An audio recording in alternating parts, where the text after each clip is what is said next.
Hermanos, abra su Biblia en Mateo capítulo 9, versículo 1 al 9. De los versículos 1 al 9 estaremos leyendo hoy. Y Mateo continúa con una serie de eventos que han sido de escándalo a la sociedad. Una serie de eventos que han conmocionado la sociedad y que ha traído un revuelo en medio incluso de los fariseos. Este texto de hoy nos recuerda una vez más cómo el Señor de manera intencional buscaba alcanzar a aquellos que estaban al margen, los rechazados, los no aceptados. Y por eso el título del sermón en esta tarde es La misericordia escandalosa. Porque lo que el Señor viene haciendo, y como vimos la semana pasada, lo hizo primero al sanar al paralítico y salvarlo y hacer una declaración muy contundente. Lo vimos también cuando Él vino de haber sanado al siervo del centurión, un gentil romano, el centurión. Cuando libertó al endemoniado del Gadareno. Todo esto fue creando un revuelo y creando un escándalo en medio de la sociedad. Y la sociedad decía, ¿quién es este hombre? Esa era la pregunta. ¿Quién es este hombre? Y la semana pasada vimos cómo ahora en medio de este debate entran los fariseos. Los fariseos entran porque Jesús hace una declaración que solamente Dios puede hacer. Y era decirle a una persona, tus pecados te son perdonados. Nosotros sabemos que no existe ningún líder religioso, ni ha existido ningún líder religioso capaz de decirle a un hombre o a una mujer, tus pecados te son perdonados. Pero Jesús lo hizo. Así que en este texto vemos otro conflicto, otra tensión, y seguiremos viendo más. Esto se va hinchando, como dicen en mi país. Esto va tomando color. Y vamos a ver cómo sigue generando mayor escándalo la presencia de Jesús mientras Él expande su ministerio. Así que no pierda de vista el enfoque de Mateo. Mateo quiere recordarnos que Jesús es el Mesías prometido, el Cristo, que Él es Dios. Y ahora también Mateo quiere recordarnos que Jesús vino a alcanzar a los inalcanzables. Que Jesús vino a buscar a los rechazados, a los marginados, a los despreciados por la sociedad. Jesús vino a romper un sistema religioso que no le daba ningún tipo de esperanza al que estaba perdido. No pierda de vista eso. El reino de los cielos ha llegado y ha llegado con una visión diferente que vino a quebrar, que vino a romper este sistema religioso que, como dije anteriormente, no le daba ningún tipo de esperanza a aquel que no encajara en ese sistema. Ahora, ¿qué vamos a ver en el día de hoy? Bueno, vamos a ver algo muy interesante. La semana pasada vimos que Jesús hace la prerrogativa y dice que Él es capaz de perdonar pecados. Ahora la pregunta es, ¿a qué magnitud, qué tipo de pecador puede salvar el Señor? ¿A quién puede salvar el Señor? Sabemos que le dijo a un paralítico. Usted dirá, bueno, pero el paralítico, un pobre hombre sin esperanza, no trabajaba. Que el Señor le perdone sus pecados es un regalo, es una gracia, siempre lo es. Pero ¿hasta qué nivel de pecador puede perdonar Jesús pecados? Eso es una pregunta interesante y es la que vamos a ver. Y es la que Mateo mismo nos narra. El autor del Evangelio nos cuenta cómo Él llega a ser uno de los discípulos. Es aquí, en este texto. Así que le invito a que usted lea del autor del Evangelio cómo Él conoce a Jesús. Cómo Jesús llama a este publicano que estaba en la oficina de tributos haciendo su oficio, y ahí Dios lo encuentra con una palabra contundente, sígueme. Y con eso cambió la eternidad completa de este hombre, de ser un publicano a ser un discípulo. Así que vamos a leer el texto de nuevo, lo leímos ya, pero vamos a revisarlo para aquellos que han llegado un poco después. Desde el capítulo 9, desde el versículo 9 al 13. Versículo 9 al 13. Cuando Jesús se fue de allí, recuerde, de donde Él estaba, luego de haber sanado a los endemoniados de Gadara. Pero cuando Él se fue de allí, vio a un hombre llamado Mateo sentado en la oficina de los tributos y le dijo, sígueme. Y levantándose le siguió. Yo quisiera ver cómo sucedió eso. Sígueme. Y automáticamente Él lo siguió. Él dejó ahí automáticamente todo. Bueno, Lo vamos a ver más adelante. Versículo 10. Y sucedió que estando él sentado a la mesa en la casa, aquí ya hay otro escenario. He aquí muchos recaudadores de impuestos y pecadores llegaron y se sentaron a la mesa con Jesús y sus discípulos. Y cuando vieron esto, los fariseos dijeron a sus discípulos: ¿por qué come vuestro maestro con los recaudadores de impuestos y pecadores? Al oír esto, les dijo: los que están sanos no tienen necesidad de médicos, sino los que están enfermos. Versículo 13, mas id y aprended lo que significa misericordia quiero y no sacrificio. Me encanta. Porque no he venido a llamar a los justos, sino a los pecadores. Cuando usted lee este texto, Mateo quiere dejar claro algo muy claro, y es que Jesús vino a salvar a los pecadores, extendiéndole gracia a quienes no lo merecen. Es muy claro que Jesús quiere que veamos cómo, y Mateo al escribir este evangelio, cómo Él vino a salvar a aquellos que no merecían salvación. Y por eso el título de misericordia escandalosa es porque mientras Jesús va extendiendo esta misericordia a quienes no lo merecen, esto empieza a causar controversia y escándalo en la sociedad. Ahora, ¿cómo luce esa misericordia escandalosa? Y yo quiero que usted lo vea en la historia de Mateo, pero yo quiero que usted se sitúe también, porque es lo que ha sucedido en su vida, o lo que debe haber sucedido en su vida. ¿Cómo luce esta misericordia escandalosa? Primero, inicia Jesús llamando al rechazado. Jesús llamando al rechazado. Lea el versículo 9.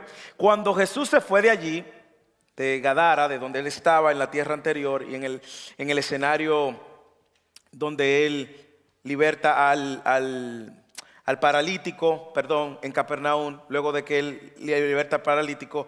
Cuando Jesús se fue de allí, vio un hombre llamado Mateo sentado en la oficina de los tributos y le dijo: sígueme. Eso fue todo. Jesús aquí está llamando a Mateo, que su nombre original es Levi. Lo pueden buscar en los demás evangelios. Ese era su nombre original. Y la misericordia que vemos que Jesús extiende inicia con un llamado. Llamando a quien nadie pensaría que Jesús iba a llamar. Para que nosotros entender lo que está sucediendo aquí, usted tiene que entender lo que significaba ser un publicano, o lo que era Mateo. Porque usted lo lee así y dice: ay, Mateo, del evangelio de Mateo, qué lindo. No. Usted tiene que entender quién era Mateo. Y usted, entendiendo quién es Mateo, va a entender por qué esto que le está sucediendo era contra cultura, era contra la cultura religiosa. Así que déjeme poner en contexto rápidamente el contexto histórico. Jesús sale de Capernaum, ya lo vimos, donde él estuvo en una casa, hizo un milagro. Él había estado en Gadara primero, luego fue a Capernaum, hace el milagro del paralítico, y caminando en las calles, ya su fama era conocida. A medida que avanzaba, le seguía la multitud, le seguían discípulos, le seguían algunos pendencieros, aquellos que solo van a observar y a ver. Pero también le seguían algunos líderes religiosos. Y mientras él va caminando, se encuentra con esta oficina de los tributos, que había sido establecido ¿por quién? Por los romanos. Recuerde que los romanos habían estado expandiendo su reino desde Gran Bretaña a la India, y con la expansión de su reino estaban construyendo. Había una vasta infraestructura en toda esa región, puentes, edificios gubernamentales. Todo esto era parte de la manifestación del poder, pero para mantenerlo se requería dinero. Así que Roma impuso fuertes impuestos a todas las naciones que ellos conquistaban. Impuestos por todo, por tierra, impuestos por propiedades, impuestos por comercios, por todo. Hay un comentarista que dice que hasta impuesto está por vivir. Usted estaba vivo, usted tenía que pagar un impuesto. Ahora bien, en la manera como ellos cobraban impuestos era la manera más orgánica posible. Ellos tenían que escoger una persona de esa nación que conociera a la gente y que pudiera saber, como eran pequeños pueblos, qué hacía y a qué se dedicaba cada quien para ser efectivo en el cobro de impuestos. Así que ahí estaba Mateo, pero que a nosotros nos puede parecer bonito. Wow, qué buen trabajo consiguió Mateo. Mateo trabajando para los romanos, los emperadores. Qué mejor trabajo. Le pagaban, lo protegían, tenía un soldado o soldados que lo cuidaban, ganaba buen dinero. Porque el dinero de él, escuche, no solamente venía Él tenía que cobrar la cuota de impuestos que los romanos le establecían y cualquier excedente era su dinero.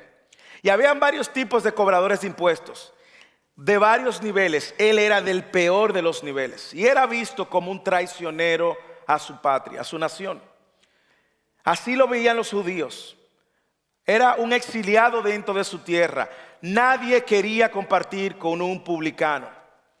Para los líderes religiosos de la época, y de hecho hay escritos rabínicos de la época que llamaban al publicano, al cobrador de impuestos judío que se había vendido a Roma para cobrar impuestos, lo habían llamado como el peor infractor de la ley. Al punto que los rabinos y los líderes religiosos creían que esa gente no tenía salvación. Cuando hablamos de un publicano y un cobrador de impuestos, estamos hablando del mayor traidor del pueblo judío. Era extorsionista. Ahí él vivía bien,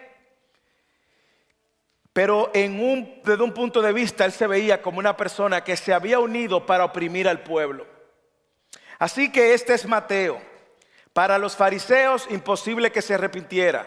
Para los demás ciudadanos, enemigo, opresor. Para los romanos, un instrumento más. Mateo no tenía vida social. Hay quienes dicen que solamente sus amigos eran otros publicanos o prostitutas. Ese es Mateo. Lo peor de la clase social. De hecho, estudiando, me sorprendió encontrar que en esa época en Israel, la palabra pecador se convirtió en un sinónimo de cobrador de impuestos. ¿Ok?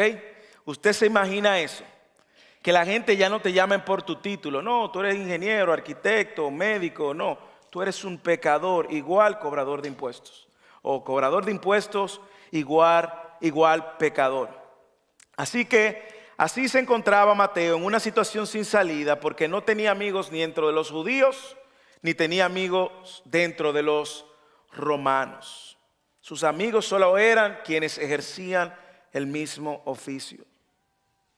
Así que es a esta persona a quien Jesús llama, a una persona rechazada socialmente, una persona sin ningún tipo de esperanza, porque la única esperanza que él podía tener, el sistema religioso le decía, tú no tienes esperanza. Los líderes religiosos decían, Dios no salva a un hombre como tú. Ahora, ¿qué hace Jesús? ¿Qué hace Jesús?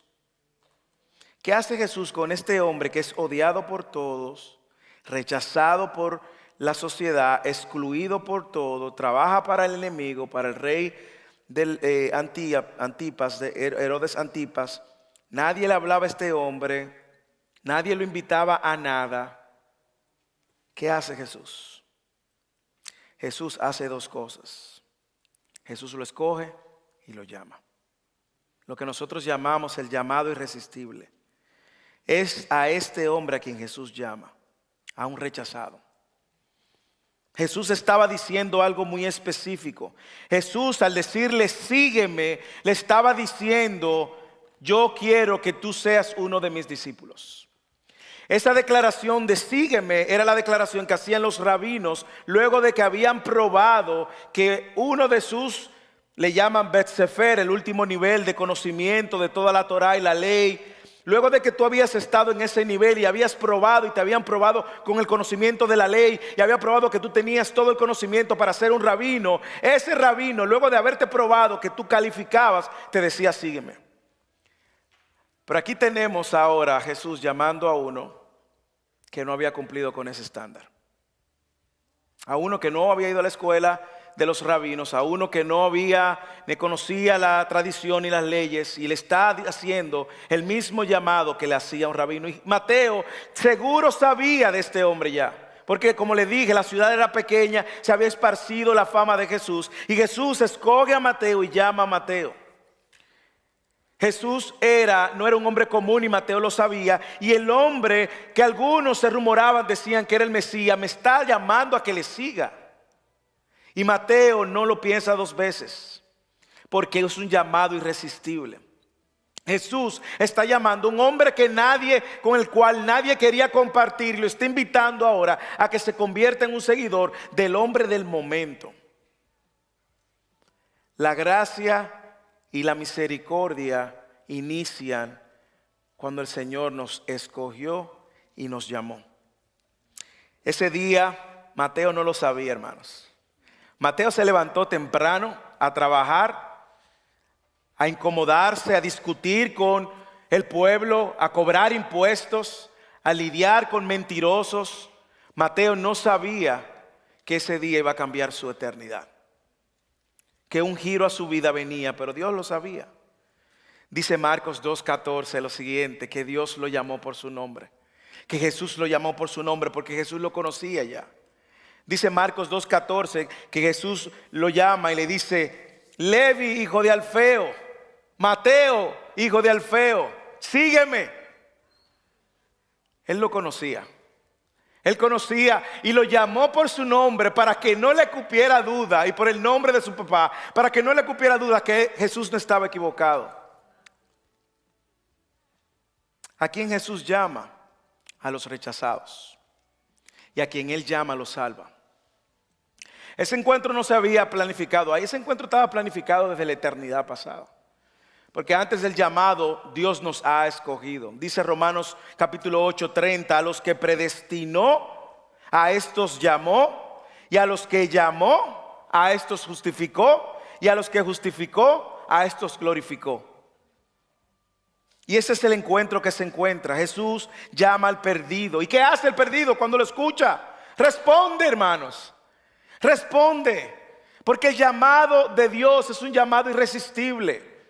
Yo no sé usted, yo he tenido la oportunidad de compartir el evangelio con personas que no responden. Y le comparto el evangelio y le comparto el evangelio. No responden. Están cegados, están ciegos. Pero he compartido el evangelio con personas que cuando tú le dices sigue a Cristo, siguen a Cristo, responden. Porque el llamado de Dios es irresistible. Usted sabe lo que dice Lucas cuando narra esta historia. Dice que Él dejó todo atrás. Ahora póngase en el lugar de Mateo. No es tan fácil como lo leemos así rápidamente. Él tenía responsabilidades, compromisos financieros. Él tenía trabajo, seguridad, tenía todo, la estabilidad del mundo. Y ahora Jesús me está diciendo, sígueme y deje todo atrás. Sí. Y dice Lucas en el 5:28, y él dejándolo todo se levantó y le seguía. ¿A qué le recuerda esto? Si usted estuvo con nosotros cuando vimos Mateo 4:9, cuando Jesús llama a Simón y a Pedro que estaban pescando, ¿usted recuerda qué sucede? Mateo 4:9 dice, y él le dijo, sígueme y os haré, ¿qué? Pescadores de hombres. Entonces ellos, dejando al instante las redes, le siguieron. Mateo dejó atrás el puesto, su dinero, sus responsabilidades con Roma, su protección con los soldados que tenía, su forma de vida, pero sobre todo dejó atrás su vergüenza, hermanos. Dejó atrás la culpa, dejó atrás su vida pasada. Él sabía que no había nada bueno en él. Él sabía que su condición no le daba muchas esperanzas. Él lo sabía. Él sabía que no tenía ningún tipo de esperanza en esta vida ya. Y cuando Jesús lo llama, Él responde. Y responde dejando todo. Ese es el llamado irresistible, hermanos, que Él nos ha hecho. Usted y yo hoy seguimos a Cristo. Y usted sabe por qué usted sigue a Cristo. No porque usted era bueno, hermana, ni hermano. Usted no era bueno. Usted era rechazado igualmente. Y usted sigue hoy a Cristo hoy, 2021, porque Dios lo llamó y le abrió sus ojos. Pero no porque usted era bueno. Romanos 3:10 dice, no hay bueno ni en uno. No hay nadie bueno. Y si usted hoy está aquí adorando al Señor, ha sido por esa misericordia escandalosa. Esa misericordia que nos dio lo que nosotros no merecíamos. Eso es misericordia. La misericordia es que usted no reciba el castigo que usted merece. Eso es misericordia. Ok, que usted y yo merecíamos muerte eterna, castigo eterno, y que nos ha dado Dios salvación. Ahí empieza nuestra relación con Dios, es ahí. Respondimos a su llamado reconociendo que nosotros éramos enemigos, éramos miserables. Y el único suficiente para salvarnos nos llamó. Yo quiero que tú trates de recordar un momento, ese momento. Si alguno, yo he estado y he escuchado algunos de los testimonios de ustedes, y alguno dice, mira, honestamente yo no sé cuándo sucedió, pero sucedió. Pero hay otros que recuerdan muy bien cuando Dios los llamó. Yo recuerdo 12 años de edad, 12, 13 años de edad, en un campamento de jóvenes, el campamento de jóvenes más aburrido de la historia que yo he ido. Lo dirigían dos señoras grandes, dirían en México. Dos señoras a entrada en edad. Y la actividad más atractiva fue esta. Tomen su Biblia y vayan a leerla. A ver si Dios le habla. Yo agarré mi Biblia, el único versículo que me recordaba, Juan 3:16. Y empecé a leer desde el 3. Y veo que el texto dice que los hombres amaron más las tinieblas que la luz. Y veo que el texto dice el versículo que sabemos. Y seguí leyendo hasta el final cuando dice, el que obedece al Hijo tiene vida eterna, pero el que no obedece al Hijo, la ira de Dios está sobre él. Y todo ese texto sirvió para el Señor llamarme. No porque yo era bueno, porque el Señor tuvo misericordia. ¿Cómo luce esa misericordia escandalosa? Llamando al rechazado, Él se acerca al marginado. Lee el versículo 10. Segundo, Jesús se acerca a los marginados. Y sucedió que estando Él sentado a la mesa en la casa, he aquí muchos recaudadores de impuestos. Les dije, estos son los amigos de Mateo.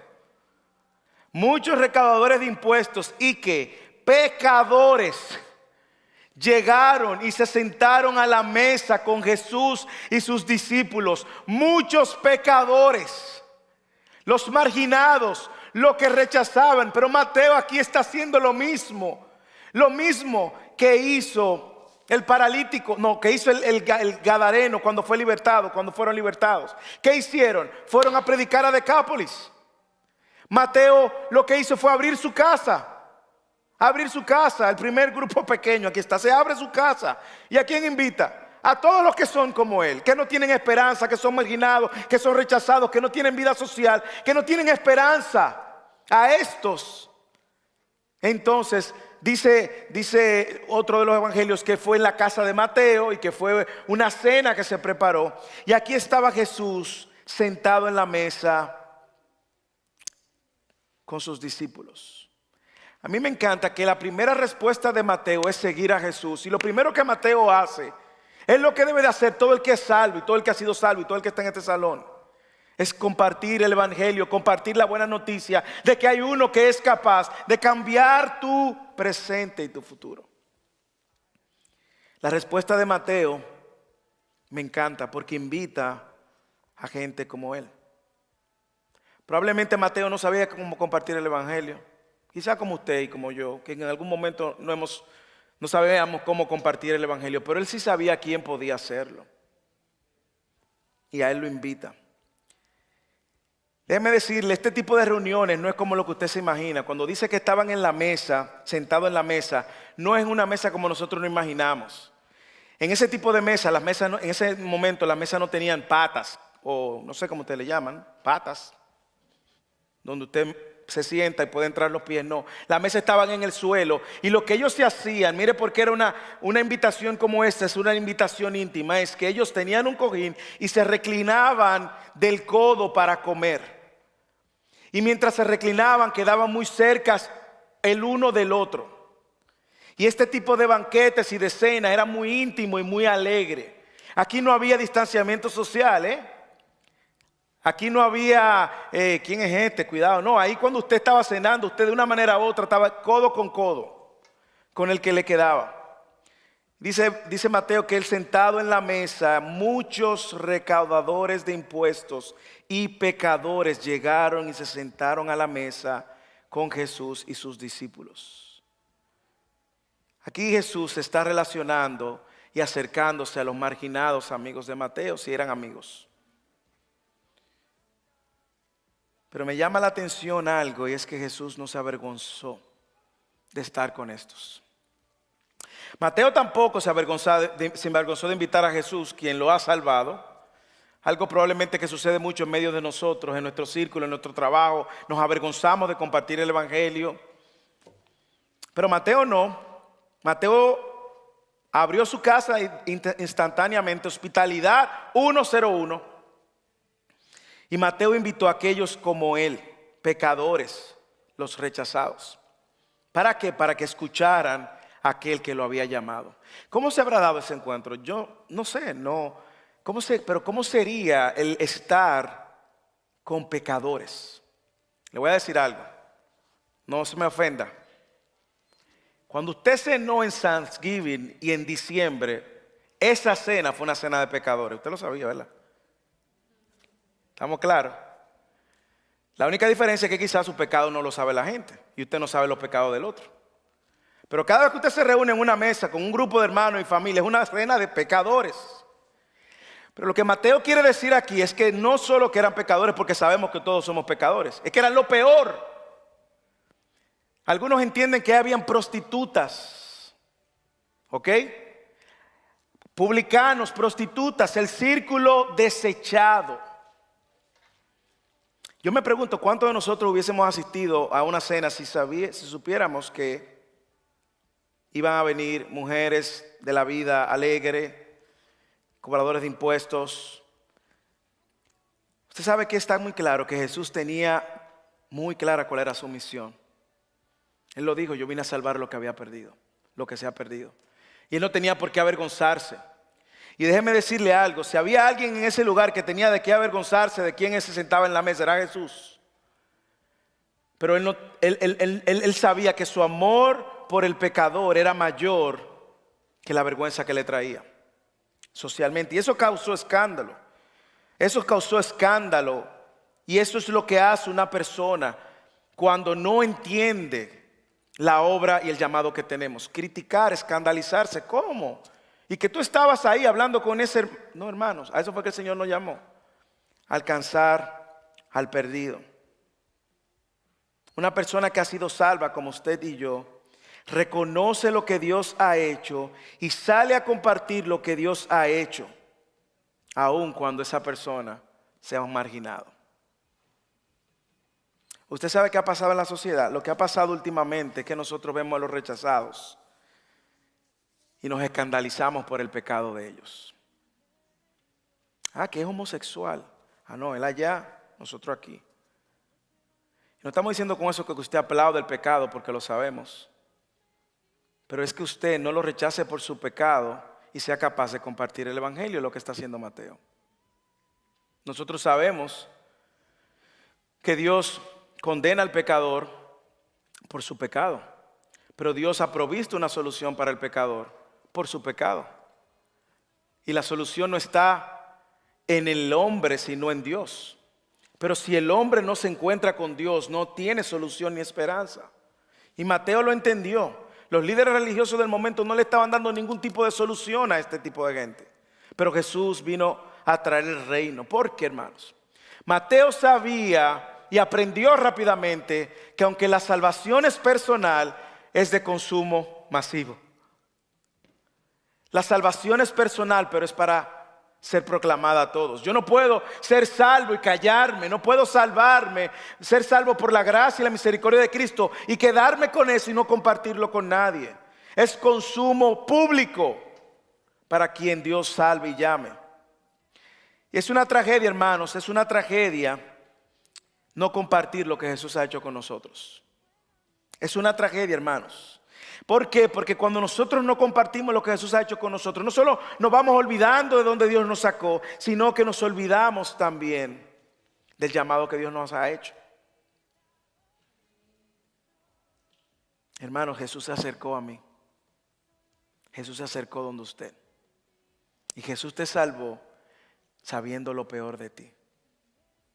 Jesús sabía todo lo peor, pecaminoso, tu pensamiento pasado, presente, futuro. Piensa por un momento el peor de los pecados del cual tú te avergüenzas y que si sale a la luz pública, que sale en Twitter y en las redes sociales, tú perderías followers y perderías, no sé, el prestigio, la aceptación de la gente. Piénsalo.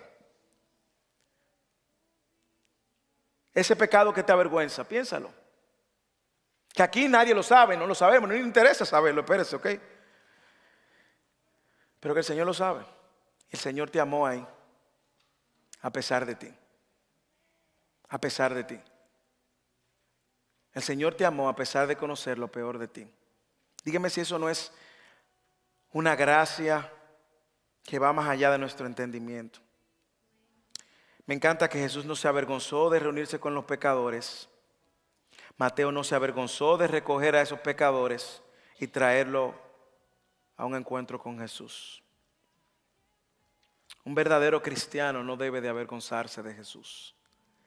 Un verdadero cristiano no debe de avergonzarse de Jesús y de lo que Él ha proclamado y de lo que Él ha hecho en nuestras vidas. Lucas 9:26 dice que el que se avergüence de mí y de mis palabras, de éste se avergonzará el Hijo del Hombre cuando venga en su gloria.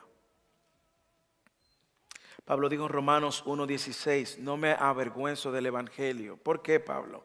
Porque es poder de Dios para salvación.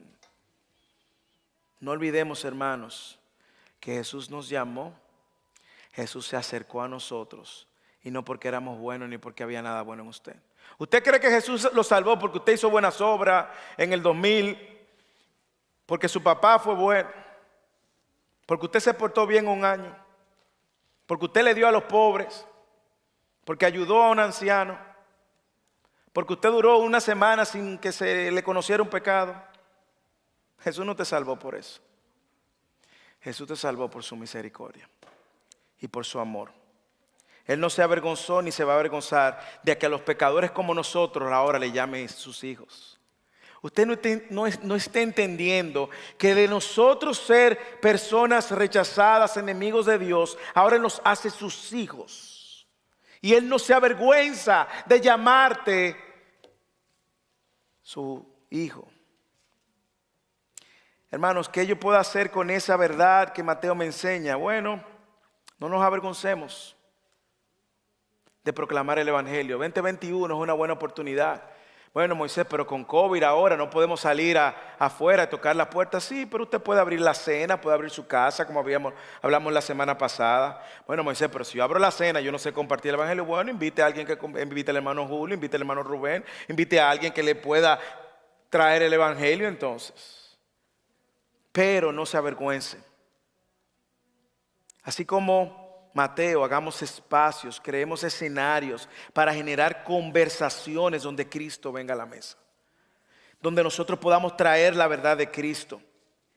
Invite a alguien a su casa, invite a alguien a cenar, a un café, invite a alguien. Finalmente, ¿cómo luce esta misericordia escandalosa? No solo Jesús llama al rechazado, se acerca al marginado, sino que esta misericordia brilla porque Jesús salva al pecador. Jesús salva al pecador. Versículo 11.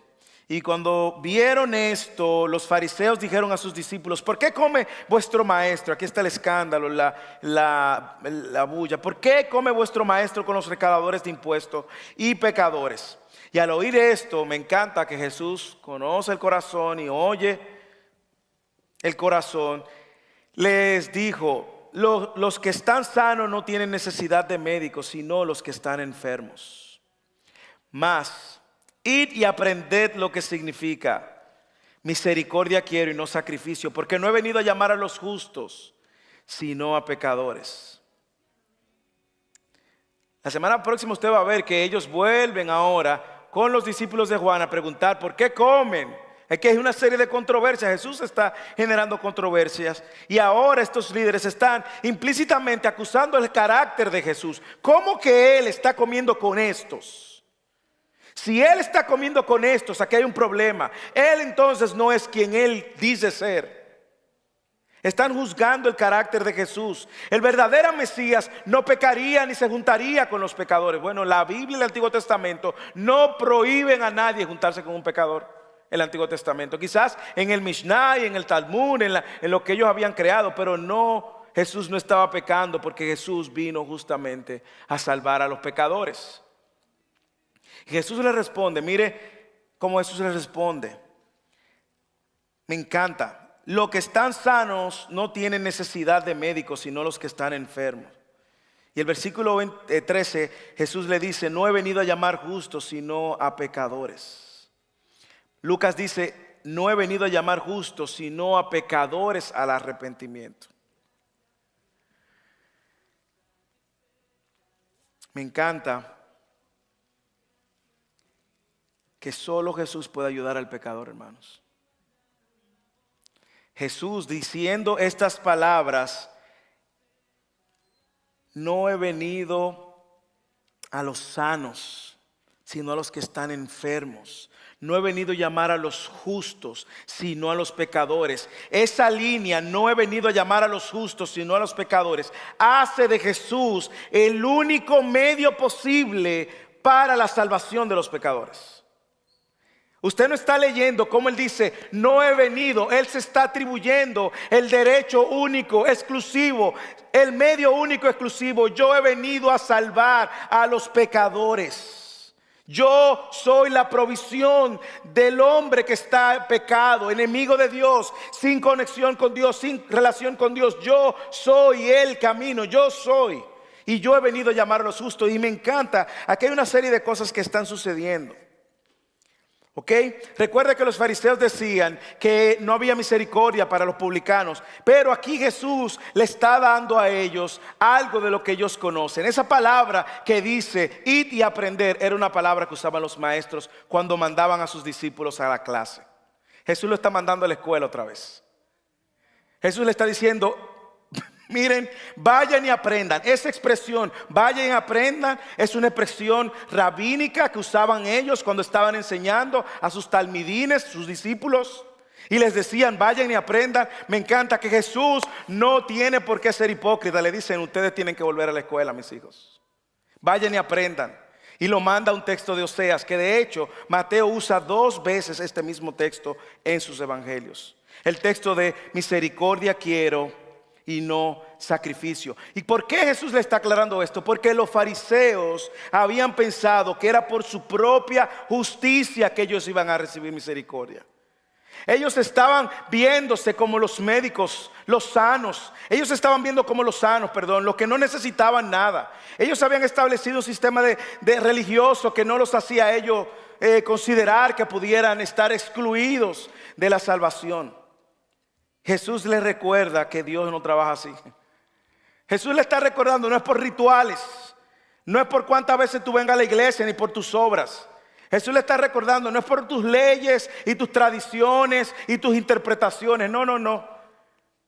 Vayan a la escuela. Ustedes están presumiendo que su propia justicia los hace a ustedes sanos y justos. Lo que nunca se imaginaron era que los pecadores no necesitamos un sistema religioso para salvarnos. Los pecadores necesitaban un Salvador. Y ese es Cristo. Es un autoengaño en el cual podemos ligeramente caer en creernos mejores que los pecadores que no tienen a Cristo. Cuidado. Cuidado si cuando tú ves un pecador o una pecadora en la calle, tú te crees superior. No seas como aquel que oraba y decía, gracias Señor porque no soy como este, ¿qué? Publicano.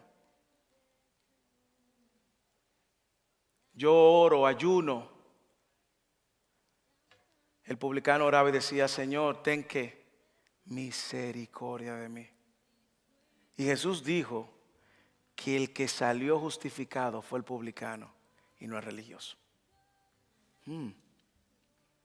Los fariseos podían mirar con desprecio a los recaudadores de impuestos y a las prostitutas.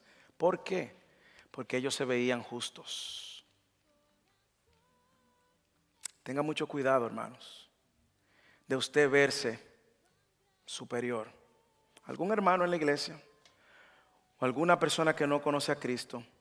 Porque si usted es salvo hoy no es por usted, es por gracia. es por la gracia de Dios. Los fariseos no habían aprendido de la lección y Jesús lo manda a la escuelita. Le dice, hey, vayan y aprendan. Vayan a aprender. Y Jesús usa esa técnica judía cuando los discípulos querían cuando los maestros querían mandar a sus discípulos a aprender a la escuela otra vez. Jesús lo está mandando a hacer su tarea. Y Jesús cita al profeta Oseas. Y en Oseas capítulo 6:6 es que aparece este texto. ¿Y qué es lo que está diciendo Oseas en su contexto original? El versículo lo que quiere decir es que el sacrificio en aquel contexto no aseguraría la expiación para nadie que busca la misericordia de Dios por el sacrificio, sino por Dios mismo. Oseas le está diciendo, hey, tengan cuidado. Es la misericordia de Dios la que salva. No es el acto en sí mismo el que salva. No es el ritual en sí mismo el que salva. Usted puede hacer los rituales, usted puede venir a la iglesia, usted puede hacer buenas obras, servir a años, y eso no es lo que te salva. Es Dios quien te salva. Y es la misericordia de Dios sobre tu vida la que te salva. No son los sacrificios en sí mismos. Yo no sé si usted lo ha visto, pero quiero hacerle una alerta para que abra sus ojos por si esto llega a su vida. Tengan mucho cuidado con una serie de movimientos de judíos mesiánicos ahora, que quieren atribuirles a las celebraciones y a las fiestas en sí mismo una gracia adicional que no tienen. No es el sacrificio ni el ritual. Los que nos pone bien delante de Dios es lo que Cristo hizo, no lo que yo hago. Por eso es que la gloria absolutamente es de Dios. Jesús vino a salvar a los pecadores y esa es la verdad. Jesús vino a mostrar su misericordia para con los pecadores. Y como decía el hermano Rubén al orar en esta tarde, Él tiene misericordia del que quiera. Fue lo que Dios le dijo a Moisés en el monte. Fue lo que Pablo escribe en Romanos capítulo 9. Yo tendré misericordia del que quiera. Pero recordemos que Él vino a salvar al perdido. Y es la única solución. No existe sacrificio humano capaz de salvar a un pecador como Mateo. No existía. No existía sacrificio humano, ritual humano capaz de salvar a un pecador como Mateo. No existía. O nada que los fariseos humanamente le decían. No existía, solo el sacrificio de Cristo como muestra de su amor y misericordia trajo salvación para el humano y para el pecador. Hermanos, hoy Jesús nos invita a celebrar esa misericordia. Y cuando nosotros adoramos, cuando cantamos, es la oportunidad que tenemos de verbalizar lo que Dios ha hecho con nosotros. Aunque usted no se sepa las letras, cántelo, créalo, vívalo. Porque lo que hacemos en un servicio como este es reconocer lo que Cristo hizo por nosotros. Lo que nosotros no podíamos hacer, pero Él lo logró. Hoy somos lo que somos por pura gracia, hermanos. Segundo, cuidémonos de ser como los fariseos.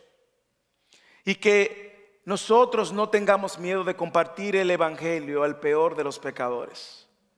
Compártalo. No es su responsabilidad que esa persona se convierta. Usted no lo va a convertir, es Dios quien lo va a convertir. Y su espíritu. Ahora, su responsabilidad y la mía es compartir el evangelio. No nos avergoncemos, que me van a rechazar, van a decir que yo soy esto, aquello. No le importa lo que digan. No es usted que lo van a rechazar, Pero seamos fieles. Tercero, mañana, cuando salgamos, el lunes, el martes, recordemos que Dios en su misericordia nos ha alcanzado para alcanzar a otros. Y es nuestra responsabilidad. No compartir el evangelio y la buena noticia es un acto de desobediencia, usted lo sabe. Y a veces sucede por dos razones, o por vergüenza o por orgullo. Porque nos sentimos que ese no puede. Hermano, Jesús se acercó al rechazado, al marginado. Jesús llamó al rechazado y Jesús salvó al pecador, del cual usted y yo somos parte. de aquellos rechazados y marginados. Hermanos, que el Señor nos ayude a ver la grandeza de su amor y su misericordia. Que esto no se quede aquí, ni se quede en su mente. Que mañana, cuando usted tenga la oportunidad de ver a alguien fallar, extiéndale misericordia, gracia y amor. Que cuando usted conozca a alguien que no es salvo, que usted no lo rechace por su condición, sino que usted, al contrario, se le acerque por su necesidad. Y como orábamos, que Dios nos ayude a ser una iglesia que se caracterice por ser misericordiosa y compasiva. Si en esta tarde tú estás aquí, no conoces a Cristo y nos visitas. O quizás, así como nuestros hijos que vienen semanalmente, pero no necesariamente tienen una relación con el Señor. El Señor te está llamando por su misericordia y su amor. Porque no hay nada en ti capaz de salvarte. No hay un sistema religioso capaz de salvarte. Pero Cristo sí. Y Él te llama a que reconozcas tu necesidad de un Salvador, te arrepientas y venga a Él. Oremos.